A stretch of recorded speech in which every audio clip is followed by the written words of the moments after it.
Olá, estamos aqui na gravação de mais um episódio dos nossos videocasts sobre inovação e Legal Tech. Hoje a gente vai falar sobre Legal Design e a gente convidou o Lucas Pena, que é uma das referências das Legal Techs brasileiras nesse quesito e em vários outros, mas convidei o Lucas para falar especificamente desse.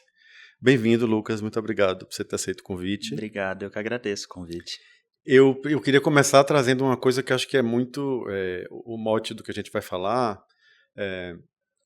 Primeiro, deixar claro que a gente vai falar hoje sobre o porquê que legal design e visual law não são sinônimos, né? Uhum. É muito comum esse equívoco das pessoas acharem que fez um infográfico, usou o que a gente chama no Brasil de visual law, então isso é legal design. E legal design é muito mais do que isso, e é uma metodologia, sobretudo, né? A gente vai falar disso, mas eu queria começar trazendo o fato de que você é um engenheiro, né? Sim. Eu tô mega feliz de poder gravar esse videocast como engenheiro e não como um advogado. Porque isso, na minha opinião, reflete muito é, esse sintoma positivo do impacto da tecnologia na profissão jurídica, que diz respeito ao fato de que os advogados precisam, além de ter competências que não são necessariamente aquelas relacionadas à expertise jurídica, terem a capacidade de trabalhar em equipes multidisciplinares. O valor de cada ator desse processo é muito importante. Então eu queria muito te ouvir a respeito dessa perspectiva, na condição de engenheiro que hoje trabalha o tempo inteiro com questões jurídicas e com advogados e com departamentos jurídicos. Como é que você sente esse fenômeno da multidisciplinaridade? Sim, eu acho que é fundamental. A verdade é que eu fiz engenharia ambiental, né? Então caí bem longe do pé da onde eu saí. Mas o que engenharia é muito insistente é ensinar a gente a criar um método para resolver problemas múltiplos, independentemente da engenharia que você faça. Isso faz você muito corajoso a enfrentar problemas complexos, na verdade, porque quem faz cálculo 1, 2, 3, física 1, 2 e 3 tem coragem para enfrentar qualquer tipo de problema. E quando eu comecei a trabalhar, eu trabalhava com M&A, com fusão, aquisição, reestruturação de empresa, os problemas jurídicos eram muito comuns e atravessavam todas essas operações e traziam complexidade para essas operações. E eu comecei a ficar ali repleto um pouco desse conhecimento e entender como eles eram barreiras ou como eles traziam, às vezes, determinadas questões que pareciam intransponíveis.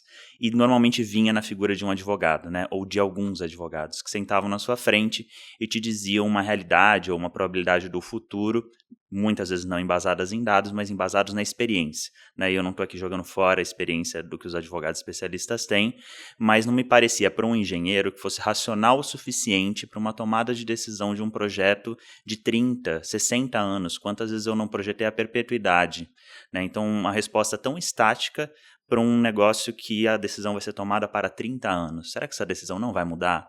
Será que não existe nenhuma projeção diferente? Quais são as probabilidades?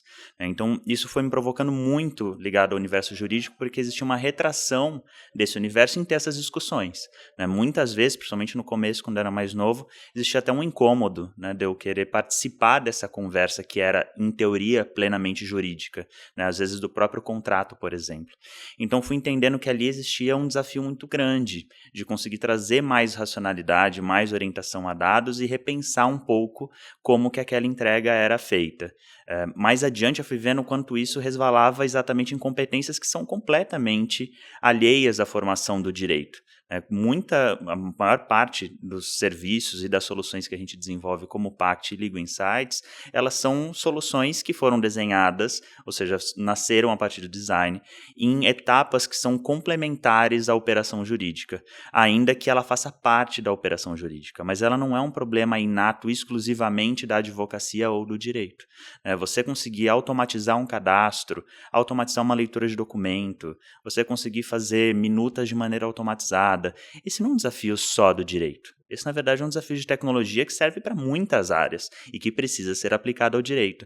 Então, um pouco desse lugar de tentar abrir essas portas e essas fronteiras do direito e do mundo jurídico para outras competências, para outras soluções que enriquecem muito essa natureza, né? Então, acho que é muito desse viés de ter a coragem de olhar um problema complexo como qualquer outro.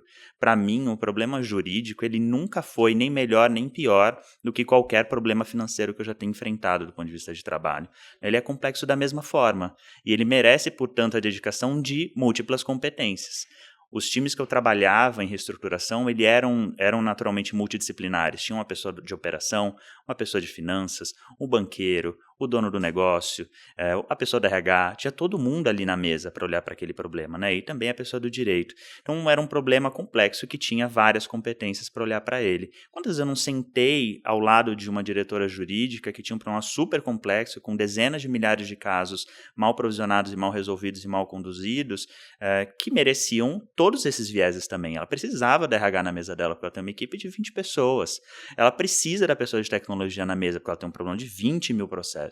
Ela precisa da pessoa também especialista em cada uma das áreas do direito que ela toca, porque ela tem teses específicas, mas ela precisa de multidisciplinaridade. Não adianta ela botar só uma pessoa, um advogado, uma pessoa e achar que aquela solução vai nascer da melhor forma possível. Isso eu acho que é o caminho errado. E sua fala me levou para uma reflexão, super obrigado por ter começado assim, né? Sobre como a forma de estar no mercado jurídico muda hoje radicalmente com relação à posição daquelas pessoas que trabalham em departamentos jurídicos em contraposição àquelas pessoas que estão no escritório de advocacia, né? Tradicionalmente sempre foram posições muito definidas, delimitadas, cada um no seu quadradinho. E, tradicionalmente, as pessoas que são de departamentos jurídicos têm uma interface maior com outras áreas das empresas onde elas estão alocadas, né? Eles já têm, como eu tive experiência também como General Counsel, posso afirmar isso de um lugar de fala mesmo, assim, né? A gente consegue dialogar, a gente é obrigado a dialogar com o RH, com o financeiro, com o supply chain, com todas as áreas de uma empresa, né? E isso é muito diferente da realidade que os escritórios sempre vivenciaram, porque é aquele lugar do especialista que tem uma obrigação, e que continua tendo, né, isso não mudou, de conhecer muito profundamente os temas, porque a pessoa que está no departamento jurídico, pela dinâmica do que é estar no departamento jurídico, não tem essa disponibilidade. Então o escritório fica responsável por conhecer profundamente os temas, mas, por outro lado, foi se construindo uma dinâmica em que a responsabilidade dos escritórios era só essa. Era conhecer muito profundamente os assuntos de natureza jurídica para ir interagir com o departamento jurídico, que por sua vez interagia com as áreas da empresa. Isso mudou muito, não sei se você concorda. Sim. Né? Então, não existe mais essa separação tão nítida. Essa interação, essa necessidade de interação, ela se espalha. E o escritório não pode mais ficar nesse lugar de alguém que tem só a obrigação de conhecer profundamente a matéria. Se esse conhecimento profundo da matéria não se transformar em entendimento de contexto do negócio do cliente, para que junto com o cliente o escritório crie soluções que vão atender aquilo que o cliente precisa, é um trabalho vão. Né? E a gente aqui, eu sou particularmente fascinado com a nossa área de estratégia de inovação, porque tem psicólogo, tem engenheiro, tem também advogados, mas pessoas de diferentes saberes, né, que compõem soluções que são muito interessantes. E a gente sente o quanto é estimulante para os advogados do escritório interagir com esses outros profissionais, de um lugar de igualdade mesmo, de um lugar de que a contribuição de todo mundo é valiosa para o processo. Só que isso só funciona se você tiver por trás disso uma metodologia que faça sentido. Né? Não adianta jogar todo mundo numa sala e dizer assim, conversa aí, gente. Não é assim. E daí essa importância da metodologia de legal design. Você podia falar um pouquinho para a gente, a partir da sua experiência, de como você sentiu essa metodologia chegando ao Brasil, né? É uma metodologia que nasce nos Estados Unidos, mas que chega ao Brasil, que ainda é muito confundida com visual law, mas que chega ao Brasil, e como é que você percebe essa chegada do legal design no Brasil e como isso está afetando a profissão? Perfeito. Quando eu criei a Pact, agora já há 8 anos atrás, o legal design estava na boca de todo mundo, como está aí agora. Então, as equipes jurídicas que nunca tinham feito um workshop de legal design se sentiam completamente carentes e marginalizadas perante as demais. Então, todo mundo queria fazer, todo mundo queria entender como era. E acho que foi uma porta de entrada muito importante, porque, e de novo do lugar da pessoa não advogada, quando eu chegava a uma empresa ou a um escritório, né, claramente diferente deles, eventualmente trazendo um viés totalmente distinto daqueles que eles estavam habituados a lidar sobre determinado problema ou determinada questão, existia primeiro um lugar de você não sabe o que você está falando. Existia um lugar de eu nem quero te ouvir, porque você claramente não fala aquilo que eu estou acostumado a ouvir. E essa é uma lógica que foi criada, né, de uma maneira por muitos anos entre escritórios e empresas. Você fala o que eu quero ouvir, eu te pago para você dizer o que eu quero. E a gente fica ali balanceando essas responsabilidades sem que ninguém desafie ninguém. Eu acho que o legal design e aquele momento de expansão e de clareza, exigência de transparência sobre essas questões jurídicas, obrigou com que essas lideranças dissessem não. Se eu mesmo não propuser um mecanismo de desafio e de transformação, vão impor em mim de cima para baixo. Eu acho que dali, e eu comecei a observar isso, quem não se mexeu, depois se mexeu por obrigação. E é o pior dos mundos. Né? Quem soube ser ali ou quis ter protagonismo foi pelo caminho de procurar essa metodologia para conseguir mobilizar a organização. Como é que e muitas lideranças perguntavam isso no começo, Lucas, como é que você acha que eu trago a sua solução aqui para dentro? Porque eu acho que eu vou incomodar meus escritórios, eu vou incomodar a minha equipe. Porque a gente não está acostumado a fazer isso. O RH vai levantar a mão e vai falar que eu não posso fazer acordo. O CFO vai ficar incomodado se eu começar a gastar um fluxo de dinheiro específico sem explicar. Como que eu mobilizo essas pessoas numa direção diferente da que a gente fez até hoje? A gente atende muitas empresas que são centenárias no Brasil e que tinham verdades absolutas que tiveram que ser transformadas. O processo de venda, ela foi quase uma consultoria de legal design para convencer a organização e mobilizar a organização para uma direção diferente. E nisso a metodologia legal design ajuda muito, porque ela dá um formato de você primeiro conseguir ter um evento ao pé da letra, quando você se propõe a um workshop, por exemplo, ou a múltiplos workshops, para botar essas pessoas diferentes numa mesma sala e dar um tema em comum para elas. Porque quando você chama o RH para falar de acordo trabalhista, ele fala, esse problema não é meu. Se você chamar ele para reunião, ele nem entra. Você tem que botar ele num lugar onde ele entenda não é seu problema mesmo, mas eu quero ouvir a sua perspectiva sobre esse problema. Quero que você escute a minha, porque com certeza absoluta parte daquilo que eu enxergo nasce em você. E parte do problema que eu tento resolver, você poderia me ajudar a resolver melhor. Então, eu acho que muito do legal design foi um jeito, inclusive, de ajudar a advocacia a ser mais humilde nesse sentido. A advocacia tem um lugar de status, como a medicina, né, em lugares ainda do Brasil onde empregos concursados são muito mais relevantes do que o mercado de trabalho. A gente está falando da maior parte do país, né? A gente tem uma concentração muito grande em Rio e São Paulo e Minas. Você pode ver que todas as famílias sonham em ter filhos e filhas advogados, advogadas, ou médicos e médicas. Engenheiros também. Né?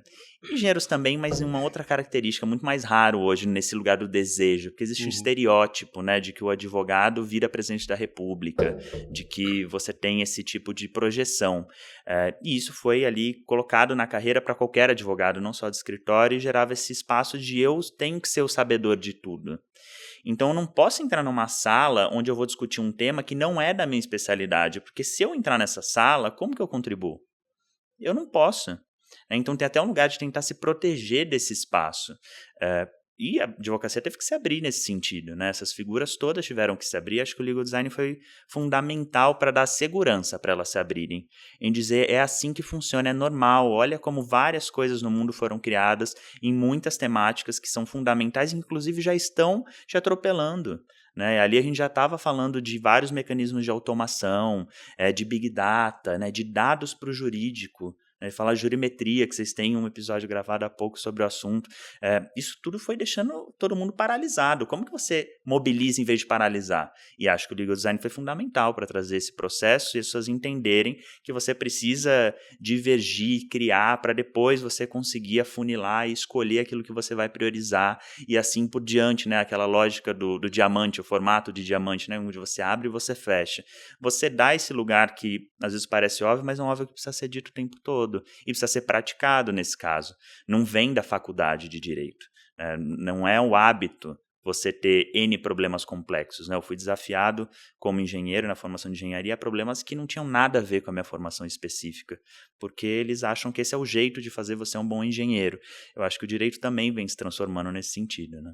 A passos lentos, na minha opinião, né? Porque, quando você falou da formação acadêmica, né? Eu me recordo que quando eu fiz minha faculdade eu passei o semestre inteiro estudando contratos sem nunca pegar um contrato, sem nunca ver um contrato.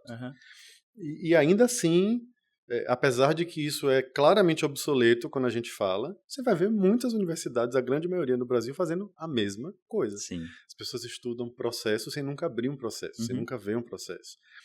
E, sobretudo, trabalhar competências diferentes, né? Com raras exceções, o ambiente acadêmico no Brasil ainda não está voltado para a solução de questões complexas e Pro multidisciplinares, multidisciplinar, né? né? E eu super louvo aquelas faculdades de direito e universidades que já estão fazendo isso, né? Uhum. Então, eu ouvindo você também, fiquei pensando, por que as pessoas às vezes podem ter dúvidas assim, né? Por que tecnologia tem a ver com design, né? Uhum. E é legal a gente poder esclarecer para os nossos ouvintes que inovação é muito mais do que tecnologia, em primeiro lugar, Uhum. né? E de que a tecnologia é catalisadora, ela impulsiona a transformação, mas que sem método ela acaba causando um grande caos, né? Sim. Isso me faz pensar num caso recente que nós tivemos de um cliente, que eu acho que vale trazer e até dividir com você, que reflete muito essa realidade. E é bom também a gente falar de casos concretos para sair um pouco da abstração, né? Sim. O cliente tinha um desafio que era criar uma nomenclatura unificada para todas as demandas consumeristas existentes naquela empresa. Por quê? Porque essas demandas eram chamadas de um jeito no jurídico, de outro na ouvidoria, de outro na relação com os órgãos administrativos, processos Uhum. administrativos. E óbvio que isso gera uma dificuldade de produzir indicadores fidedignos, né? Sim. Como é que você vai conseguir produzir indicadores que vão determinar as melhores estratégias de condução de todas essas demandas se você nem sabe quantas existem, de onde elas vêm, onde elas nascem, onde elas morrem, né? Uhum. E como a gente conversa sempre com os nossos clientes sobre inovação, legal tech, compartilha experiências interessantes, quando surgiu essa demanda no cliente, o cliente disse, poxa, vamos chamar o Machado Meyer. O que já é curioso, né? Que, só para fazer um ponto, né? Que acho que isso há 10 anos talvez não fosse óbvio. Para Claro esse que cliente não. imaginar que ele chamaria um grande escritório de advocacia para ajudá-lo a rever a sua metodologia, né? Acho que isso já é um caminho de Perfeito. posicionamento Muito muito diferente, interessante, né? Do né? que vocês viveram. Porque isso é fascinante, né? É, O serviço jurídico, o conceito de serviço jurídico está sendo reformulado e lógico. redesenhado, né? E isso é muito para todos nós, só nos anima, assim. Então, a primeira coisa que a gente fez foi usar a tecnologia, porque de fato ela impulsiona e auxilia numa solução mais eficaz, mais rápida das questões, até porque o cliente tinha uma base de 20 mil linhas Sim. de nomes diferentes para as coisas. A gente, obviamente, usou IA para clusterizar isso, porque o modelo de linguagem ele faz isso muito bem, né? Transformou toda essa informação, esse emaranhado de palavras e de nomes, em categorias e definindo direito o que era o motivo da demanda e o que era o pedido que o cliente estava sendo feito, que o cliente estava fazendo. São coisas diferentes, estava tudo misturado. Tinha horas que coisa que era pedida era chamada de motivo e vice-versa, e coisa que não era nem uma coisa nem outra estava lá na lista. Então, esse primeiro momento de clusterização, de categorização foi muito interessante. Mas aí veio o desafio que a gente agora precisa organizar, como sou baiano, vou puxar um termo baiano, né? Organizar o baba, né? Sim. Organizar o futebol. Então, a gente teve que organizar a coisa. E aí veio o legal design, na veia, assim. E foi muito desconfortável para muitas pessoas do processo. Porque o legal design pressupõe isso que você falou, que é o diálogo. Isso. Então a gente teve que colocar todos esses atores do processo numa sala, tanto as pessoas da ouvidoria da empresa, quanto as pessoas do jurídico da empresa, e dizer, dialoguem. Uhum. A solução não é uma solução que o Machado Meyer, de forma arrogante, vai ditar para vocês. Com toda a humildade, você falou de humildade, eu amo essa palavra quando a gente fala de advocacia, a gente vai tentar facilitar o processo com base na nossa expertise jurídica e com base no nosso conhecimento de tecnologia e de metodologia de legal design. Mas seremos facilitadores numa criação que é conjunta. Sim. E criação é essa que determina que a participação dos atores do processo é o mais importante. Muito mais importante que a minha participação como escritório, que estava ali para facilitar o processo. E foi curioso ver os conflitos surgindo, as áreas com dificuldade de se comunicar. Isso tudo é natural do processo, é dor do crescimento. Mas a gente ficou super feliz porque o resultado que a gente produziu foi fascinante. Foi um resultado assim marcante na nossa história desse ano, que está em curso. É um dos casos mais importantes que tivemos esse ano, porque a gente viu tecnologia e legal design juntos produzindo exatamente aquilo que o cliente esperava. Sim. Ou seja, a customização da solução também, né? Uhum. Não existe solução padrão de prateleira, do alto do Olimpo da advocacia. Mas a solução é uma solução para aquela situação do cliente. Naquele contexto, para naquele aquele momento. contexto e com a participação ativa do Sim. cliente. Imagino que você tenha também experiências assim, né, na sua prática. É exatamente isso, assim, como engenheiro, a gente sabe que tecnologia ela sempre esteve aí, né? A gente tem uma mania e essa confusão de tecnologia com inovação, que tecnologia é a última coisa que tem, a antiga não existe mais. Existia tecnologia para a construção das pirâmides do Egito, totalmente diferentes com essas, mas que faziam sentido para aquele contexto, para aquela hora.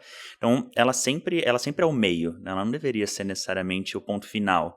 E acho que a gente vive um ciclo até onde é importante resgatar a questão de legal design, porque a gente vê hoje muitas equipes e muitos clientes muito afobados em querer escolher qual tecnologia, sendo que você precisa primeiro saber qual o problema que você quer resolver. Né? Não adianta eu quero usar IA porque eu quero usar IA, você quer usar IA aonde? Para chegar aonde? Qual é a dor que você quer resolver? Para entender se eventualmente essa é a melhor tecnologia para aquele plano que você tem.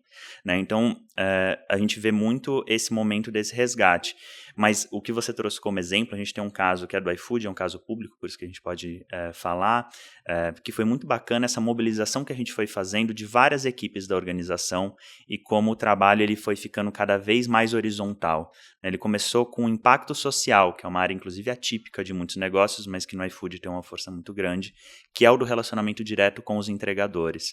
E aí dos problemas todos que a gente acompanhou do ponto de vista de racismo, de maltratos com o entregador, o conflito entre o cliente e o entregador, e como o iFood queria desenhar a solução para se posicionar nesse ecossistema. E foi muito legal esse espaço, lógico, uma equipe, uma empresa muito jovem, com uma cabeça muito aberta, muito humilde por natureza, muito inovadora, de chamar e mobilizar, e foi através do design, de sessões de design, esse desenho de como é que o iFood vai se posicionar nesse conflito.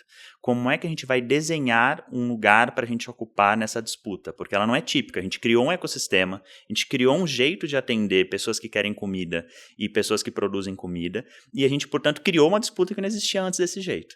Como é que a gente agora cria uma solução para intermediar ou tentar resolver essas disputas sem que elas explodam, né? Sem que elas virem um grande problema? E foi nesse lugar de desenhando essa solução com equipes muito multidisciplinares, em vários, não só multidisciplinares, como muito diversas. A gente está falando de públicos do ecossistema do iFood extremamente diferentes entre si, né, do ponto de vista social, do ponto de vista de raça, de gênero, de todos os recortes que a gente possa ter. E aí foi bacana entender, a partir do exercício, que não era suficiente olhar a solução só a partir daquele viés, do impacto social e da disputa no momento em que ela nascia, porque aquilo com certeza reverberava lá no jurídico. Então, a gente partiu a olhar para o jurídico e chamar o jurídico para essa conversa, que se viu surpreso de perceber que existia alguém discutindo algo que ele já percebia que era a causa raiz dos problemas que ele tinha lá na frente. Então ele se sentiu quase bem-vindo, e aí dessa iniciativa foram se criando soluções que não eram mais só para aquele problema e para aquele momento do ecossistema do iFood, mas para momentos posteriores do ecossistema, né, de equipes distintas e que precisavam de habilidades muito diferentes e de soluções diferentes. Então o jeito que a gente atende essa equipe hoje é muito diferente do jeito que a gente atende a equipe de solução de conflitos trabalhistas do iFood e do jeito que a gente atende Legal Ops. Então, até conseguir entender que as tecnologias e as soluções elas têm que se adaptar até mesmo dentro desse fluxo de problemas que vão nascendo e que às vezes são os mesmos, mas que se transformam conforme eles fluem dentro da organização. Maravilhoso, Lucas. Eu super quero te agradecer e convidar os ouvintes a se conectarem com o nosso videocast, podcast sobre inovação em Legal Tech. Vem mais por aí.